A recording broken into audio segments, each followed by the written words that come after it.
Today's guest is BéBé Rayborn. BéBé is a senior at Mississippi State University, where she has a double major in communications with a public relations emphasis and philosophy with a religion emphasis. She's also a model who's been signed with the Industry NY, the Industry LA, and Milk Model Management all since 2021. Her role as a model has also afforded BéBé an opportunity to travel in the US and abroad.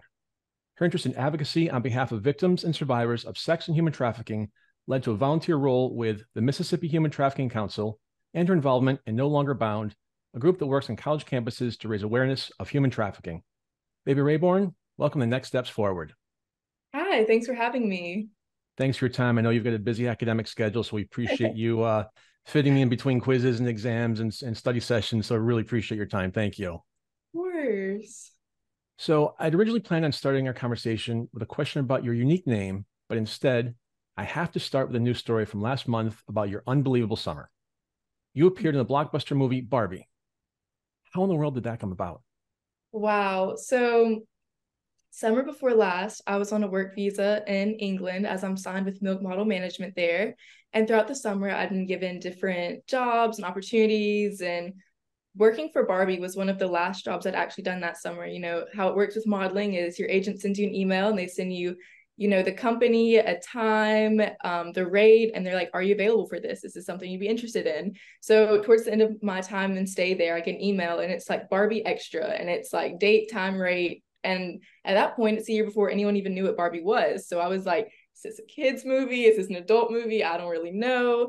But I was like, 8-year-old me was super pumped. So I was like, this is great. I'll take this. So I ended up going and it was just honestly surreal. I've never done anything besides like print or runway. So something like in the film industry was like everything ran somewhat different, but it was so fun, so crazy. And then everything comes out about a year later. I haven't necessarily forgotten about it, but I go straight back to school and do all the things. So then when it finally comes out and like Margot Robbie's in it, and then everyone's freaking out, and it was just like, yeah, I was there. So Did you or anybody on the set think it would be the major blockbuster that it was? I think after we knew that Margot Robbie was starring in it, we were all like, this is gonna take off for sure, without a doubt. We were just it just was surreal. And they did a great job with the marketing and advertising because they just showed the one commercial they had was just showing Margot Robbie walking out there, but you had no idea the Mhm. concept or the thought behind it. And I will say that my 11-year-old son went with my wife and two of his buddies to see it. And so, I mean, it is a huge, huge success. So congratulations to being part of that. Thank And to go a you. little bit further, what was your experience like on the movie set? Did you get to meet the stars? How they treat you as an extra? Right. So part of it was filmed in LA and the other part was filmed in the UK. So Margot was in LA and I was in the UK. So I did not get to meet her.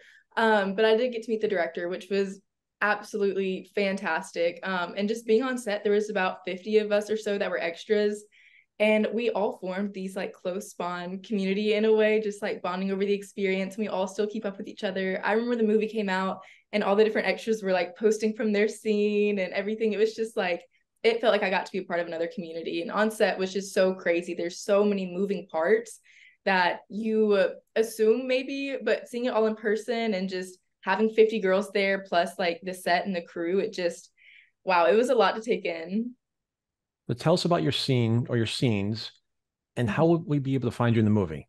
Yes. So the opening of the movie, like the first 3 minutes, I'm in one of the scenes where it's like doing this panoramic view of like all the different like diverse Barbie dolls. And so I'm in like this 70s orange top and we're just standing there smiling. So that is my scene. When I was there on set, we filmed for 12 hours about 4 to 5 different scenes. And they cut and edit and select. So I'm in one of the opening 3 minute scenes.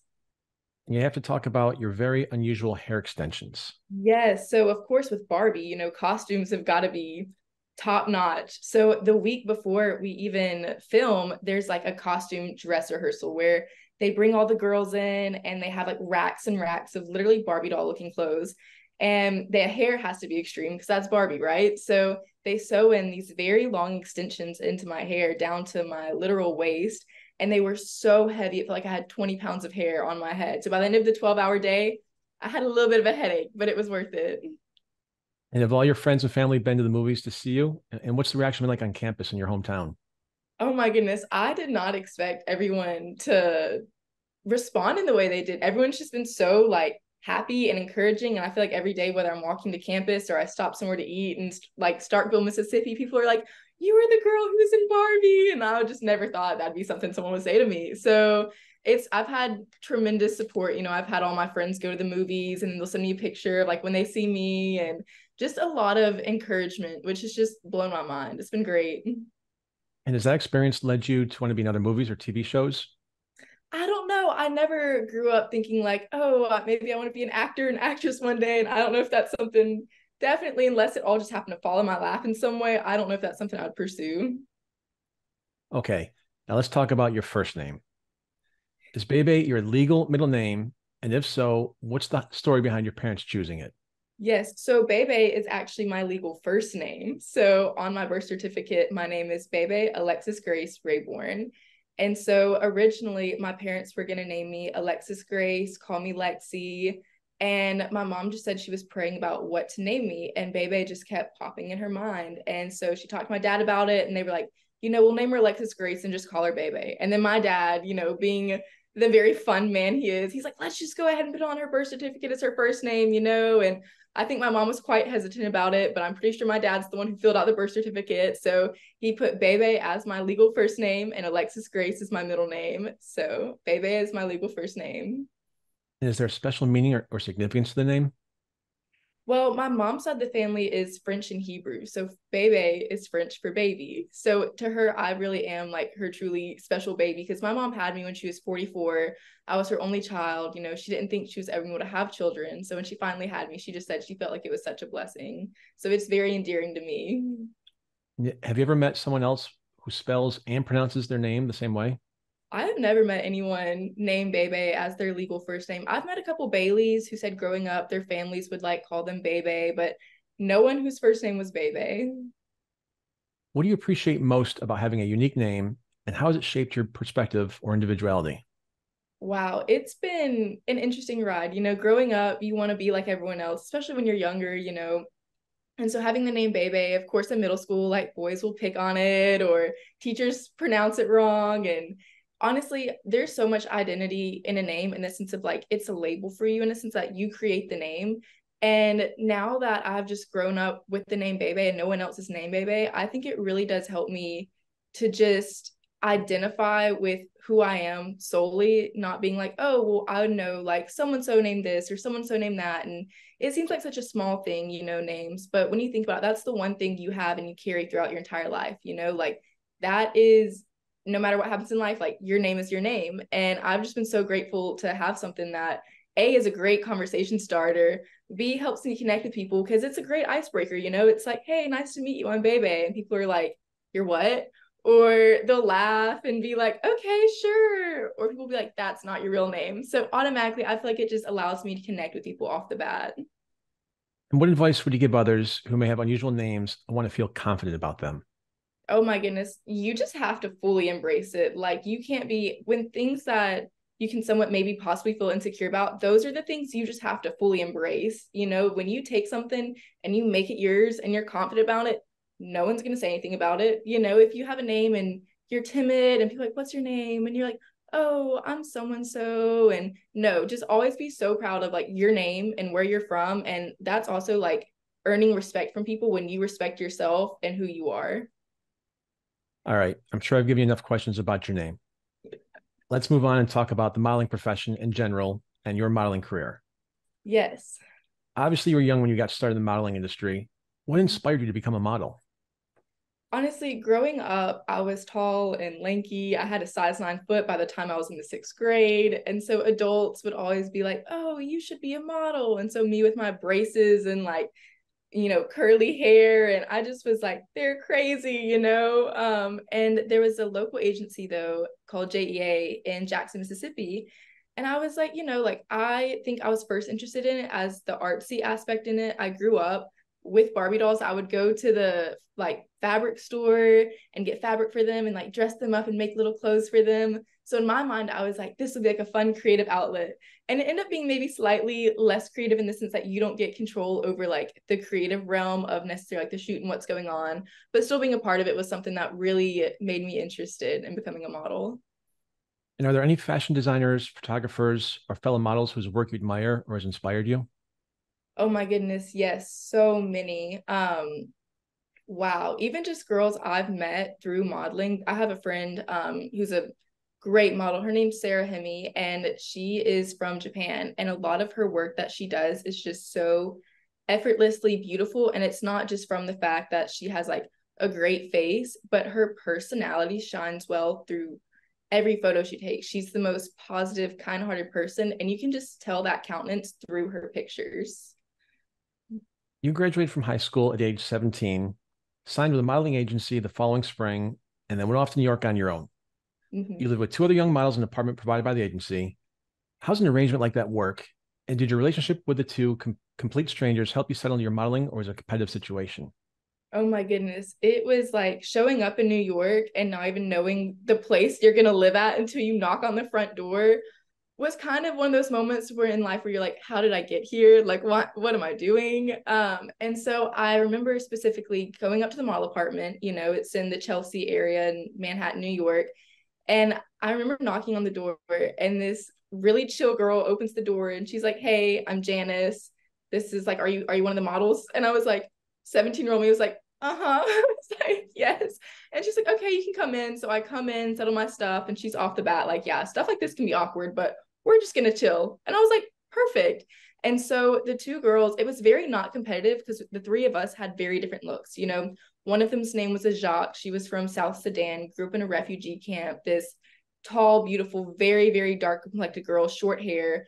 Janice was from Mexico, and she had like shorter shoulder length curly hair, like very spunky. And there's me, this girl from Mississippi with my long, you know, brown hair. And none of us, if anyone were to get a job, the other ones were not meant to, because that like company was looking for a specific look. And because our looks were so different, it never felt like a competition for work, because if someone was going to choose one of us, they weren't going to choose the other ones for that specific look.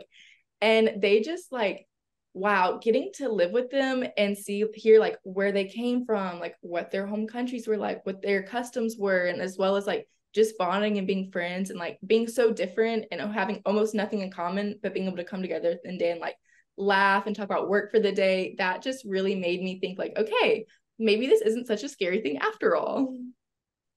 Moving to New York City is daunting for anybody. I moved there when I was 25, and luckily had some friends from home and from college there, and so that helped me with the transition. But you were 17 years old. What was going through your mind, you personally, and also your parents moving away from Mississippi at 17? Yeah, my parents were freaked out without a doubt. You know, I had Life 360 on my phone so they could make sure nothing bad happened to me, which if something did bad happen to me, I don't know how fast they'd be able to get there. But they were definitely somewhat concerned. I don't really, looking back, know why they let me do that, but I think it was like a God thing for sure, because my mom, very big into prayer, and she said, you know, she had peace about it. She was just going to keep praying for my safety. And me showing up for the first time, I was like, this is great. I love this. You know, I grew up somewhat hyper independent. So running around by myself and traveling by myself was never something I was like, man, like I'm so scared. I don't want to do this. It was just like, okay, I'm ready. You mentioned your roommates were from two very different backgrounds. Yes. What did you learn from them?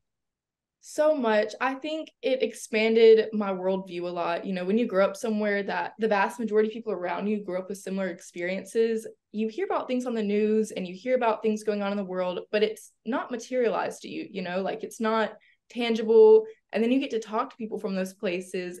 And it's like, wow, the world is bigger than my little corner of the earth, you know, and it made me not necessarily look at them as more humane, because I saw them that way, but as more like, wow, these are real things that oftentimes people hear about things on the news and you just avoid it because you're like, oh, that's far off somewhere. But once you meet people from those places, it's like it's not so far off anymore. What are some of the challenges you face as a young model in a new and unfamiliar environment, and how did you overcome them? Traveling alone was hard at first in the sense of getting from point A to point B. In New York, you know, there's a subway, people often think I had an agent just like holding my hand, telling me where to go. And how it works is I would get emails with a Google Maps location and they'd be like, okay, get there by this time. I had to figure out the subway. I had to learn like the right people you could ask for help. Cause obviously in New York, you can't just like walk up to every stranger and be like, hey, like, can you help me? Cause no, they're not.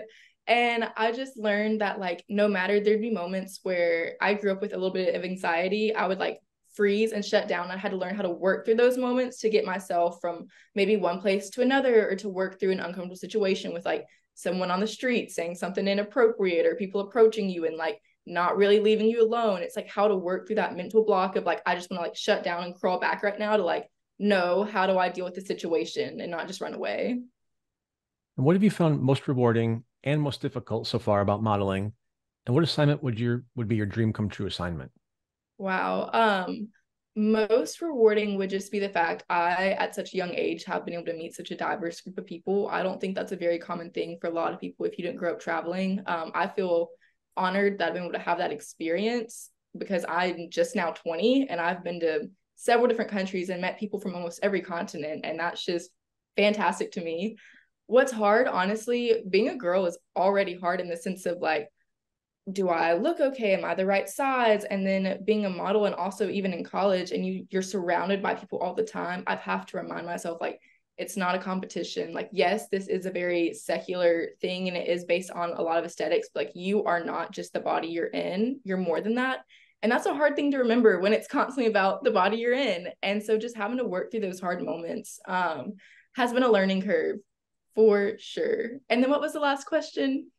What would be your dream assignment? Right. So, wow, I love the very my style would be very classy. And when I think of classy, I think of like Dior or Chanel. And so honestly, like a perfume ad for them when you see like on the TV, they're like running through the field of flowers in a dress for like this like very like feminine fragrance. That would be my dream. Well, we'll make sure that they hear this from you. So we'll see what we can do for that. How do you maintain a positive yet realistic attitude in a very demanding and sometimes cruel industry? And what do you do to maintain a healthy balance between modeling, college, your anti-trafficking efforts, family, and the rest of life? I remember the one thing that Janice, one of my roommates, told me when, because there were some hard moments in New York. She would remind me, even when it feels personal and they say things that are personal, it's not personal. I think so much of it is centered around like you as a person that I have to remind myself that like it's not about me, you know, because when you take everything personal and you're the center of your own world, everything's going to hit a lot harder and you're going to get wrapped up in things you don't need to be wrapped up in.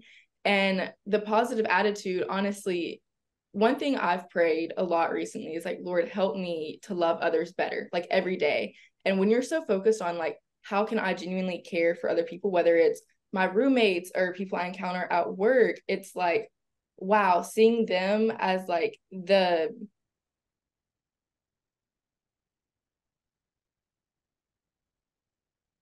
helps it not to be like, oh, my life is so hard and this is going wrong and every, you know, like, because it's not about you at that point.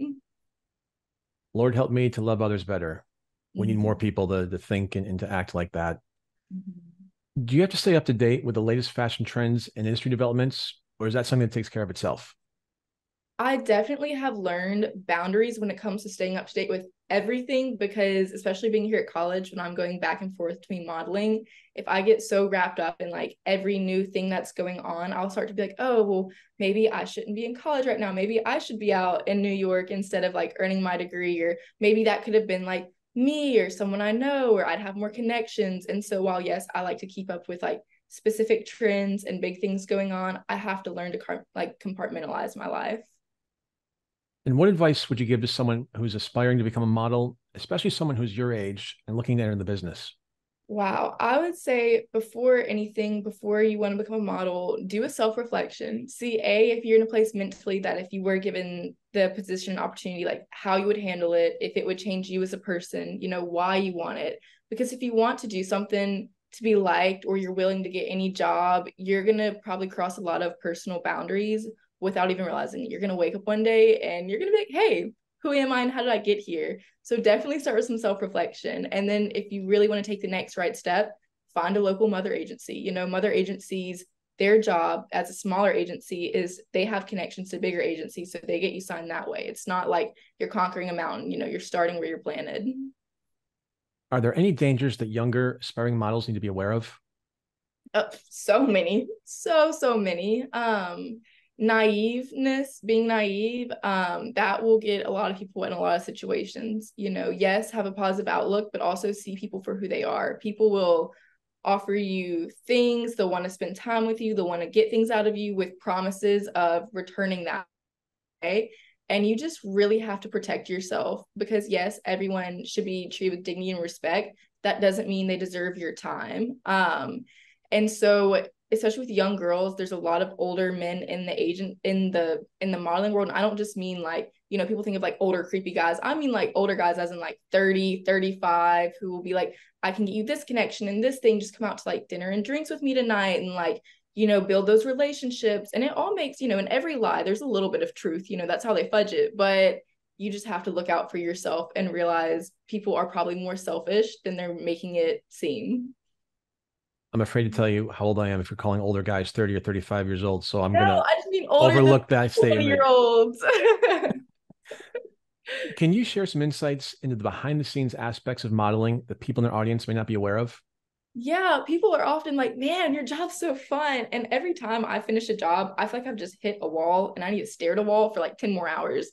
So it's very interesting when you come into a job, especially a lot of times you're the only like talent or model there. And there's a really big set, there's a lot going on. And working for 12 hours at a time where you have to be hyper focused, like you are the main subject, as in like a lot of what comes out of it is reliant on you, and then you're often with people you've never met before. Doing a new job every time is it can be mentally draining for sure, especially if you're an introvert. People are always tugging on you, moving you, telling you what you're doing wrong. And it doesn't necessarily feel like you're being dehumanized, but you feel like a mannequin, and at the end of the day, like you just want a hug from someone and it's long hours, and those long hours tend to get lonely, because when you're working alone and you're in environments where you don't have connections with people, it can just start to feel like you're there, and it doesn't necessarily feel rewarding in that moment. It just feels like you're another figure. And every job is different. Also, you have to be very adaptable. Some people want a specific look and a certain, expression or movement, and it's like constantly learning and relearning to please the people that you're employed by. You don't want to disappoint them, but you also are trying to learn on the fly. So it can be challenging for sure. And are there any misconceptions about the modeling profession that come to mind that you'd like to dispel? Yeah, I think everyone also thinks that when you do a modeling job, they like do you up in a way that you like, and you look like very like pretty girl with like nice hair and makeup. And a lot of jobs I've done, I look scary, because it's like a lot of it is art. And I think people think that it's just like more of like a pageant side, which like pageants are great, but that's not what it is. And you have to be comfortable not looking maybe like in your mind the best version of you, and still doing the job in a confident manner that gets the job done. What is your perspective of the importance of body positivity and self-confidence in the modeling world? Wow. So this is a very big topic right now, because agencies as well as companies are trying to branch out from the stereotypical like 00, heroin skinny sleek look. And some girls can like maintain that body naturally just through their genetics. I've learned that my healthiest when I have energy, toned muscle mass, and I'm eating enough, like that to me is body positivity, is when you're taking care of yourself to the best of your advantage. That's the best way to go about it. So eat right, sleep, and exercise.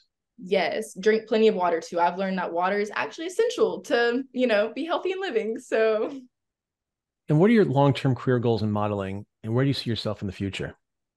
wow, I don't know. It's been such a day by day adventure. And a lot of it, I do feel like the Lord has just, it's His will. One thing I say a lot lately is daily bread. Whatever the Lord supplies for that day, where He leads me, that's where I'll go. I would love to say I would dream in the next, year or so, to maybe after I get my master's or before that, if I could like travel some more, do some more work, that would be great. That'd be fun. But really right now, just daily bread. We've been talking to BéBé Rayborn, and we'll be right back after a short break.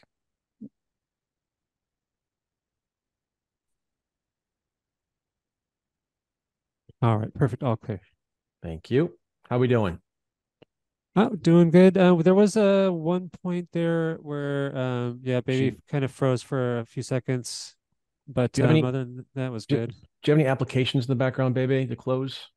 I'm guessing you're not on hardwire or Wi-Fi.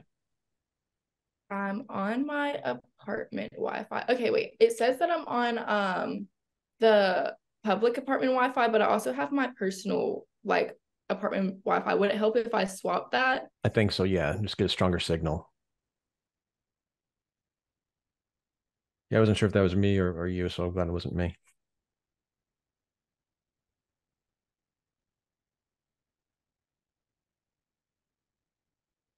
All right, I'll let you know as soon as this is done saving. All right, looks like she's swapping over. We got you back. Okay, great. All right, they're just recording the first half. Q&A is okay?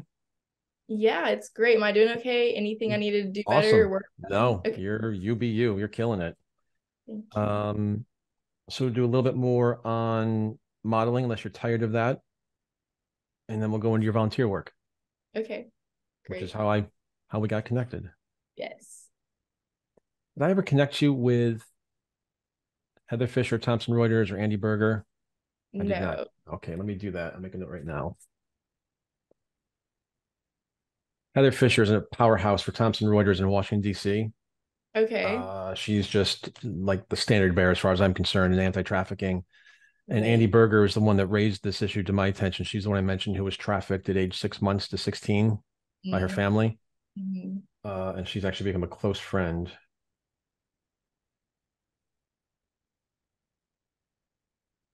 Just good people for you to be connected with. Yes, I would love that. All right, I made a note to do that this afternoon. Grab some water if you need any, or coffee, or Red Bull, or Have my little Celsius. there you go. That's the new one. I forgot. Celsius is the new rage. All right, so we are saved and good to go on to segment 2. Just let me know when you're ready. You ready? Ready. All right, let's do it. All right, here we go. Segment 2, final segment, starting in 4, 3, 2. We are back. I'm Chris Meek, host of Next Steps Forward. My guest today is BéBé Rayborn. BéBé is a senior at Mississippi State University, where she has a double major in communications with a public relations emphasis and philosophy with a religion emphasis. She's a model who has signed the industry New York, NY, the industry LA, and milk model management. And her interest in advocacy on behalf of victims and survivors of sex and human trafficking led to a volunteer role with the Mississippi Human Trafficking Council and her involvement in No Longer Bound, a group that works on college campuses to raise awareness of human trafficking. BéBé, we've been talking about your modeling career, but you're a senior in your senior year, at Mississippi State University right now. Mhm. You were planning on staying in New York and modeling, but someone else had another idea. What was their advice, and why ultimately did you listen to it? So I was in New York after my senior of high school, and at one point I was like, I'm just gonna stay here. I'm not going back to Mississippi. There's not a specific passion I have regarding education that, would really light me on fire to go back to school. My mom, my sweet mom, went to school at Mississippi State, and she is a powerhouse woman in the fact that she is strong in her faith and she believes what she believes. And I think she very much values the importance of education and community. And she was worried, if I stayed in New York as well, I'd be very hard for me to find a good group of community that has like high values, especially in the industry I'm in. And she told me I better get my tail back to Mississippi and go to Mississippi State. So I packed my bags, I prayed about it. I felt peace about coming back. It was a hard, transition to come back. And I kind of like had set my sights to stay there for a little bit longer. But overall, my mom was definitely the reason I came to Mississippi State. I'm guessing she didn't politely ask. More No, of a show. absolutely not. As moms do. Why did you pick communications with the emphasis on public relations and philosophy with the religion emphasis as your double major? So communications, when I applied to state, I was looking through the credentials of different majors, and I'm really bad at chemistry. And I noticed off the bat, A, communications didn't require me to take chemistry, which was great.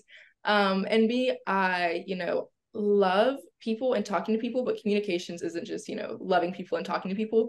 It's learning the art and skill of writing, the inner workings of company, the psychology behind like how different businesses and corporations work together. Like there's a lot of different moving parts, and communication to me is kind of the overarching thing you need for everything to run smoothly.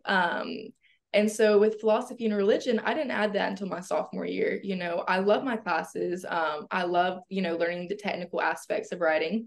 But then I had this professor named Dr. Bisson for my systematic theology class, which also supposed to be an anthropology class, but then it really was not my thing. So I dropped it and changed into systematic theology, which two completely different classes.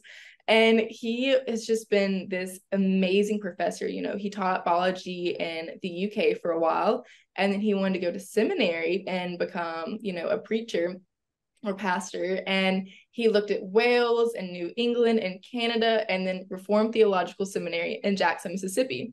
He ended up in Jackson, Mississippi, went to RTS, and then, you know, had plans just to go back to England and Europe, and ended up staying in Columbus, Mississippi, where he pastors a church.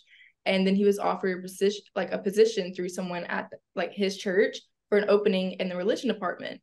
So learning in his class has just been a humbling experience because he's so wise, he's so humble. And I feel like it's really hard to find people who are very knowledgeable on a topic that still, you know, have a sense of just genuine, down to earth, still so willing to learn. Because oftentimes the more we know, the more we think we actually know. So it's just been an honor to be in his class.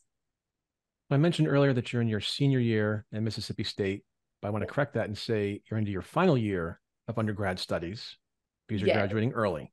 Right. And I understand you've gone from not wanting to go to college at all in the bright lights, big city in Manhattan, to thinking about pursuing a master's degree. Will you be balancing more academic work with your modeling career and travels after graduation in May?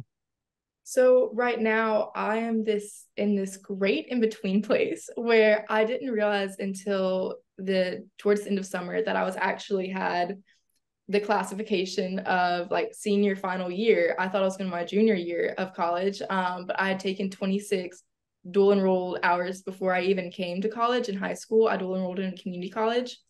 And then I took 2 summer classes on top of my internship, just not necessarily for fun, but I was like, you know, I'm just working like 8 to 5, and then I have time to come home and like do schoolwork. So I might as well just go ahead and take some more classes. So I did. And when I came to school this semester, it still hasn't sunk in that like I'm nearing the end of undergrad, whereas usually I would have like, you know, 2 years left. And so I'm in this in between where I know I want to get my master's. I'm still looking at all the details of what that entails, meeting with advisors regularly, but also thinking about maybe traveling back to the UK, whether it's this summer or maybe I want to go ahead and get my master's and then go back to the UK, or we'll see day by day.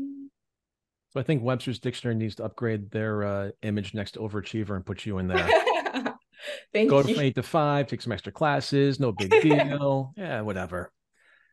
So you mentioned earlier the influence that your mother has on your influence on your degree. Have you had any professors who have really influenced your thinking or your perspective on the value of education? Wow, yes, I would have to say the philosophy professor, Dr. Bisson, and a big reason for that would be oftentimes people as professors just treat it as their job. You know, you get in the class, you get out, they gave you the slides, it's, you know, your position to figure it out. And with him, he literally allots time after all of his classes. If anyone wants to come asking questions about, you know, what we're learning, the subject as a whole, life, like how different things apply to different philosophical or religious things. He was telling me how in the UK, the way that school was run when he was a professor was basically that like they were more close with their students in the sense that they would stay after and talk. And in the US, it isn't quite like that, but he's still open to even like, he's like, if anyone wants to ever get like coffee, bring a friend like on campus and sit and discuss like class even more in depth. He's like, I'm more than willing to give that time away. And that means a lot to me because not many people are willing to do that. You know, if they're not on the clock getting paid, they don't care to contribute any more than they have to. And so for him to know so much and be so willing to give away that information, it made me love learning.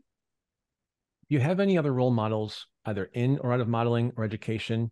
And what is it about them that inspires and motivates you? Yeah, so there's this wonderful woman named Lisa Hathaway. And I met her because I'm also writing a book right now. And it's a group of 20 college girls coming together. They're all writing their own chapter. And it is a Christian-based book on loneliness and how to deal with loneliness in college. And it's going to be all of our different accounts on just how we've dealt with that, how we've seen the Lord through that, just stepping through that. And Lisa is one of the head leaders helping us write the book and give out information. And she's a counselor in North Carolina. And it's just so funny because over the summer I went to work for American Eagle and my flight got delayed in North Carolina. I've never met this woman before. And she comes and picks me up from the airport, like 50 minutes from where she lives, lets me stay at her house with her family. She's working, to be able to become a counselor. She has a son who has autism, and she's also started like this really cool drum line at the school for the children who are special needs. She's just so willing every day to give everything, like no matter if it's an inconvenience. Like she's one of those people that if you need something, you don't feel like you're interrupting her. Oftentimes we feel like we're being interrupted when someone needs something from us. And she's just so willing to give anything advice. She texts me every other day, tells me she's praying for me. Like I've just never met a woman like that before. So let me take it back a step. You're going to school, finishing a year early in school, Yes. Modeling career, volunteer work, and you're writing a book. Yes. Okay, I definitely have to call Webster's Dictionary and get that definition changed. So we were talking a few months ago about how you were motivated to become involved in anti-trafficking. You told me that you dream almost every night, if not every night, and often have vivid dreams. Mm-hmm. I think you said it was an in-depth, crazy dream about human trafficking that moved you. Would you take some time to describe that, please? Yes. So my freshman year coming into college, I was a communications major, and I was still figuring out like my faith and what I believed. And finally I just broke towards the end of it and I was like, Lord, my life is yours. Like whatever you want me to do, yours. I don't want the control. I don't want the plan. Your will be done. And I remember asking like, what do you want me to do with my major? I'm a communications major. I don't know what that entails. And I remember going to a conference it was a passion conference. And the night before the first sermon or whatever had even started, I had this dream that I was this little girl who was being human trafficked through the mountains. And it was like very, very tangible and real. Most of my dreams are like very wild, not really realistic though, but this felt very real. And it was like I could feel the fear in the dream and the emotions of what it was like. And I remember waking up the next morning and being like, what was that? I didn't read anything the night before that had to do with trafficking. I didn't watch any movies or shows. I don't even like true crime stuff or like horror movies. So it's so out of left field. And that night, one of the pastors was giving a sermon. And, this conference had nothing to do with trafficking. It was about college students, learning to live for Christ. And so he went in this in-depth explanation of this little girl being trafficked through the mountains, how she used to be at home with her mom, very poor family. It was a mom and like several children. And the little girl was very beautiful, very young, would work outside every day, helping her household.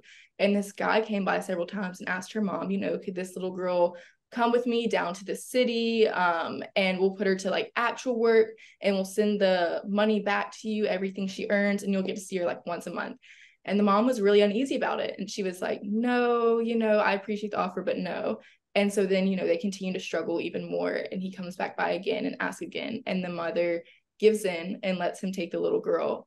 And the little girl is taken and trafficked. And of course, the family never receives money and they never see the little girl again. And my heart, it was like, I'm not an overly emotional person. And I just remember breaking down and being like, Lord, if this is what, you want my life's mission to be, whether it is like working for a nonprofit or working for like MBI or FBI, like, Lord, like I'm yours. And the one thing I remember praying specifically was like, I don't know the next right step though, like you're just going to have to lead and guide me and almost put in my path the next right thing to do, because I don't even know how to get into any of this. And as a model from Mississippi, I am a Christian. My faith is something that's very important to me. And Mississippi Christian Living had reached out to me about writing an article about what it was like to have faith and travel. And the last question they asked in the magazine basically was, what do you want to do with your life? And I had mentioned human trafficking was something I felt very passionate about. And I felt like that wanted to be like the overarching mission of my life, outside of the gospel. And Jan Schaefer from the Mississippi Human Trafficking Council read that article. Somehow her son's girlfriend like gone to high school with me. So she got my phone number and called me. And I remember I was in Norway when she called me, like the end of July, because it was the summer I'd been like in Europe. And she was like, hey, you don't really know who I am, but if you would like to, I would love for you to serve and work with us on the Mississippi Human Trafficking Council. And that was just such a God moment, because I asked the Lord to show me if that's what he wanted me to do. And after that, it's like every single thing is just falling into place. Like, yes, it's been hard work. Yes, it's a lot of figuring out, but the opportunities have presented themselves to be able to be taken. And that article is how we got connected. I came across the same article, reached out through the modern miracle of LinkedIn. So I appreciate your response. And thank you for walking us through that, because I mean, there's just so many moving parts there and a lot to unpack, from the dream to the story the next day to then the article and then your volunteer work. What advice do you have for others to get involved? Wow. I would say, honestly, their service to me is the first step. I think a lot of people think they just want to jump into something and have like a leadership position or run something. But all of to me, the very important stuff that happens is the on the ground service. I would say, No Longer Bound is an organization I'm involved in at school. It's a Mississippi State student-led organization. I'm the vice president trying to run it this year. And one thing I've learned is leadership is just a very in-depth servitude. And so if you want to start helping in any capacity, look up local shelters, look up anti-trafficking, victim resources. There are needs, whether a lot of places that house victims, they need help with finances. They need help to pay to run the house that the people are in, like this, a lot of this stuff isn't government funded. And it takes like daily average people to just, if everyone just gave like 5%, 10%, everything would be so different. So start small. I think sometimes we look at big national global problems and we're like, wow, there's no point even caring because we can't affect that. But when you look at your own community and your own people and you just give what you have, I believe that the Lord works through that, and it takes a village. So if everyone just started where they were, it would make a big impact.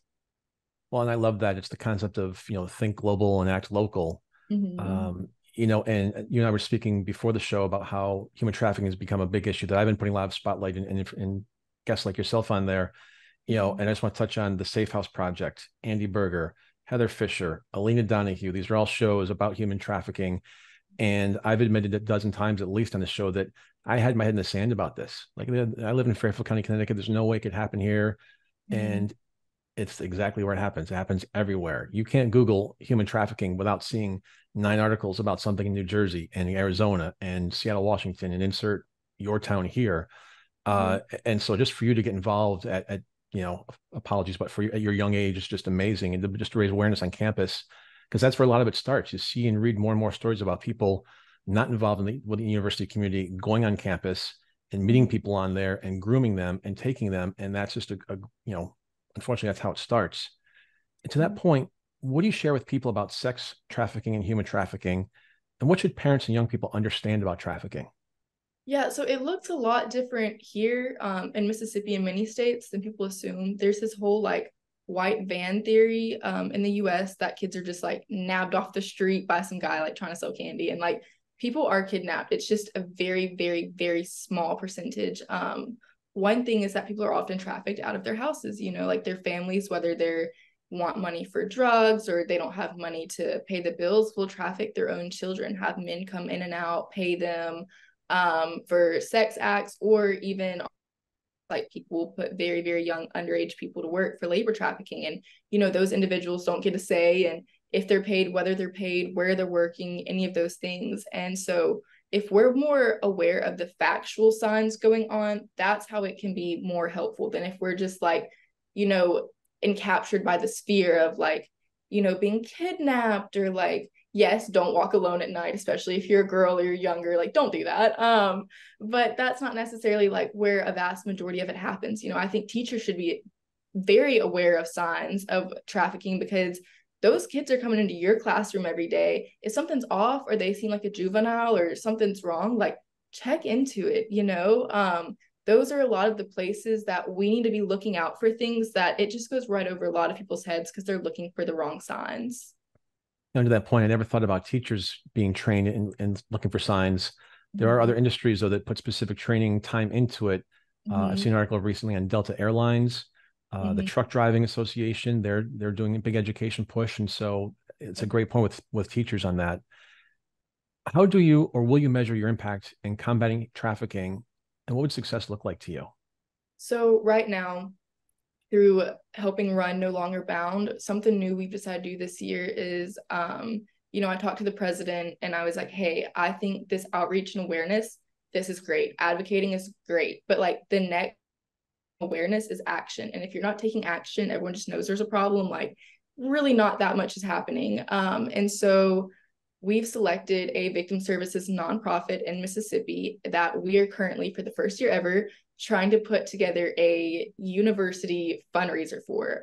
We are planning day and night, trying to figure out all the moving parts, and we want to raise at least $1,500 this semester for our first semester to go towards that victim services nonprofit that houses, they need groceries, they need rent, they need counseling services, they need people to train them on jobs and like rehabilitate them in society. So success, in my view, would be helping like that specific shelter. And that's just because, like I said, it starts here. And being able to have an impact on Mississippi, even just like one shelter, 5 to 10 women, like that means a lot to me. I think we count people, oftentimes it's just numbers and statistics, but their lives. And if our organization of college kids could help real people's lives, that would be more than enough to be counted as success. And do you think you'll eventually use your skills and experience to create a nonprofit that you lead, or would you prefer to work for an established nonprofit? I've really been thinking about that a lot recently. Being in PR, I'm like, do I want to go and work PR for a nonprofit? Do I even want to one day have my own nonprofit? Do I even want to work in like a state or federal sector for like MBI? And I would love to help run a nonprofit just because I love how that works. I've especially just like working with No Longer Bound and all the moving parts and seeing like the outreach and the finances. And I feel like I'm being very well equipped right now here at State for that. I would love to work for one and even maybe start my own one day if needed. How have you grown as a result of your work to raise awareness about human trafficking and also working with others like you who are committed to helping them? I think that I've had much joy in finding people who are also willing to work for the same mission. With No Longer Bound the last couple of years, we've only had 15 members or so, maybe 4 people coming to meetings. Last year was my first year on the club. We have done a huge push public relations wise, and we already have 70 members within our first semester right now, which has warmed my heart. I mean, we were tabling out on the drill field of the university for 4 hours in the sun, and just having people come up and ask questions and say like they want to be involved was enough to encourage us to keep going and to keep working hard. I mean, the first girl who walked up to our table, she was a transfer student from Lebanon. This was her first semester in the States. And she's like, I've been following you all on Instagram for a while. And like, I just want to be involved. And she was like, I'm not quite fully registered as a student here yet. She's like, that process is still happening the next week. But like, I want to come to the meetings and like, I want to help. And I just remember being so taken aback that someone from so far away would come here and want to like help us, on this mission. And I've learned, like I said, people think leadership, being in a leadership position is just like, oh, I need to like run stuff. People need to respect me. I need to have authority.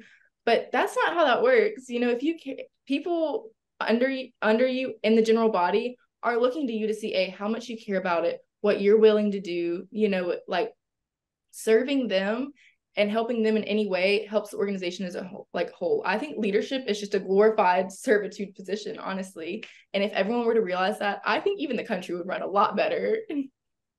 I hope Washington heard you say that. If not, I'll send them a clip of this. There we go. So faith is obviously something that's very important to you. Mm-hmm. What are your religious or spiritual beliefs and the role they play in your life? So I am a Christian, as in I believe Jesus Christ died for our sins. I believe in the one God, the Lord of all. And I think that growing up in the South, that's honestly been hard because it's something at first that's just like ingrained in your head that you don't like, you believe it, but like everyone else kind of does too, to a degree. But coming to college has just been like full surrender. It went from being like, yeah, like I believe in God, I follow moralism, I'm a somewhat good person, I've never killed anyone, to being like, okay, wow, like there is a God who created the skies and the heavens and the earth, and like us as humans as a reflection of him. And like that is also why trafficking is such a huge atrocity, because humans are created in the image and the reflection of the Lord. And God doesn't say love your enemies also just because like their people or to make you a better person, because even though when other people aren't necessarily being like the best versions of themselves, they're still a reflection of the Lord. And so human life should be treated with the utmost dignity and respect, and we should do everything we can to defend that human life. And so just getting to know the Lord more and drawing closer to him and being in full surrender with him has just impacted even more why I care so much about fighting trafficking. Great segue into the close. We have just a few minutes left, and I'm going to have you take us to the end of our conversation with what gives you hope about the future, even as you grapple with such a massive and ugly industry as sex and human trafficking. What honestly gives me hope is no human thing. I believe, my beliefs are obviously very important to me. I believe God is the same God he was, 2,000 years ago, 1,000,000 years ago, before the beginning of the earth. And I believe that he doesn't start a good work that he does not finish. And I believe there are many people walking and abiding him and fighting the good fight because they love the Lord and they're following what he wants them to do. And my hope is not in man, because man will fail us every time. I fail all the time. And so just relying in him in the days it doesn't make sense and just knowing the Lord is sovereign, that is what gives me hope. BéBé Rayborn, you give folks like me hope for the future. Thank you. Yes, thank you. Thank you for being with us today. Really appreciate your time. We'll let you get back to your studies. And thanks to our audience for joining us for another episode of Next Steps Forward.